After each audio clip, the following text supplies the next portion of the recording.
Teściowa Europy. Nie wiem, czy spotkaliście się z takim określeniem, no ale jej postać zdominowała historię XVIII wieku. No podobno, tak mówią niektórzy, że ona płakała, kiedy podpisywała akt rozbioru I Rzeczypospolitej. Maria Teresa przeszła do historii jako taka władczyni nieugięta, w trudnych chwilach troszcząca się o dbałość, o całość państwa, no i o dobro swoich poddanych. Natomiast liczne potomstwo cesarskiej pary, szczerze mówiąc, uchroniło od wygaśnięcia austriacką linię Habsburgów, bo urodziła 16 dzieci, zdążyła zreformować Austrię, no uczynić z Austrii potęgę. Wstąpiła na tron po śmierci swojego ojca, Karola VI, 20 października 1740 roku.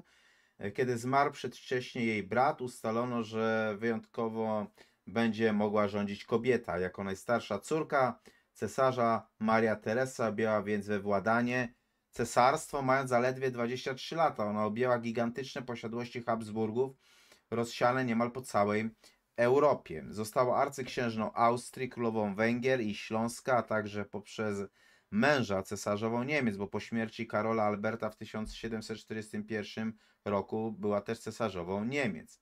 Małżonkiem księżnej był już od 1736 roku książę Lotaryngii Franciszek I Stefan, no i o dziwo ich małżeństwo pozornie, taki związek dynastyczny, okazało się związkiem pełnym miłości i Maria Teresa powiła aż 16 dzieci, m.in. późniejszą królową Francji, żonę Ludwika XVI, Marię Antoninę, która tak na marginesie zginęła na szafocie, skończyła na szafocie podczas rewolucji francuskiej.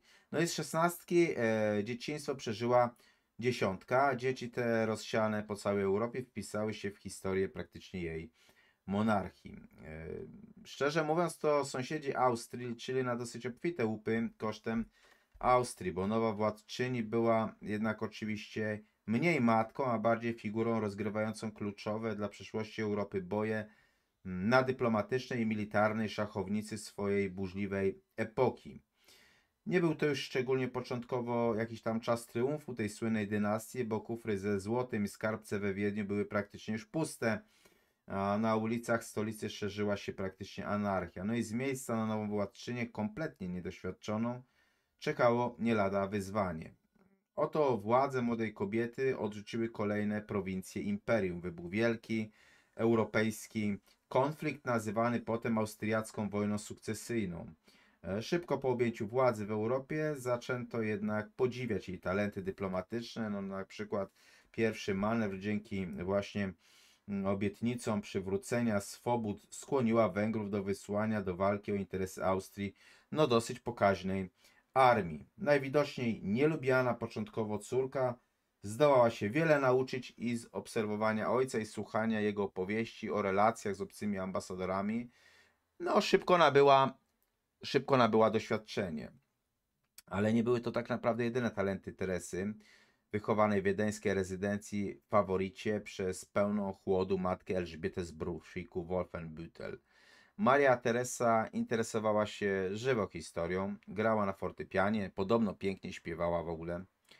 Wróżono jej nawet wielką karierę operową, no zamiast tego przyszło jej grać pierwsze skrzypce w europejskim koncercie mocarstw, no i prowadzić wojska na pola bitwy. Mąż Marii Teresy, Franciszek, dość łatwo pogodził się z rolą tytularnego współwładcy i pozostawał w cieniu swojej żony. Choć nie był jej zawsze wierny, kochała go praktycznie bez reszty i gdy zmarł nagle w 1765 roku, weszła w długi okres żałoby, więc te wdowie szaty, tych wdowich szat praktycznie ona nie zdjęła do końca życia. No i w miejsce jej zmarłego męża współregentem został jej syn, następca tronu arcyksiąże Józef, zapalony reformator i nadmierny zdaniem matki entuzjasta konfrontacji militarnych z wrogami Austrii. Maria Teresa była osobą dość władczą i nieco próżną. Uznała na przykład, że wypada, aby wszystkim jej pierworodnym wnuczkom nadawano imiona na jej cześć. No i tak też się działo. Pod koniec XVIII wieku w wielu krajach Europy było już 6 księżniczek, wnuczek austriackiej monarchini o imieniu Maria Teresa. No i jej stanowczość okazała się jednak błogosławieństwem dla wielu mieszkańców Europy, bo ona wychodziła też z takiego założenia, że państwo powinno bronić najuboższych, bo poddanym żyjącym nierzadko w nędzy uniemożliwiającej normalne życie, cesarzowa kojarzyła się z takimi światłymi reformami, zacisnęła pasa, no i zacisnęła pasa w ogóle wszechpotężnej szlachcie austriackiej, tak by chłopi mogli żyć w miarę na przyzwoitych jakichś takich warunkach, no i odprowadzać do skarbca solidne podatki. W 1767 roku wydano patent ograniczający na Węgrzech pańszczyznę i zakazujący usuwania chłopów z ziemi. Jego realizacja wymagała złamania oporu szlachty. Marię Teresę popierała i wzmacniała kasta urzędnicza, no i ona stawiała zresztą ta kasta na jej wykształcenie i lokalność. Ci nielojalni lub wywrotowcy byli oczywiście surowo karani, zresztą w kraju obowiązywała dosyć surowa cenzura. Maria Teresa wprowadziła też prawa normalizujące stosowanie średniowiecznych tortur i inne brutalne metody dochodzenia sprawiedliwości. W duszy cesarzowej zawsze zmagały się bowiem dwa takie pierwiastki, bo jednym był niezwykle głęboki konserwatyzm społeczny, a drugim konserwatyzm społeczny i moralny, a drugim była właśnie ta chęć wzmocnienia państwa przez jego unowocześnienie. Jednocześnie w ogóle wbrew papieżowi w Austrii opodatkowano duchowieństwo, by w 1769 roku skasować pierwsze klasztory, których dobra przejęło państwo, przeznaczając część zysków z tej operacji na cele charytatywne i taki dosyć ciekawy fundusz edukacyjny. No to w jej epoce przy Uniwersytecie w Wiedniu narodził się zalążek ogólnodostępnej służby zdrowia, w czym Austria wyprzedziła również wówczas wiele krajów Europy. Maria Teresa planowała także wprowadzenie obowiązkowej edukacji w szkołach podstawowych, bo już za jej życia powołano 500 szkół ludowych.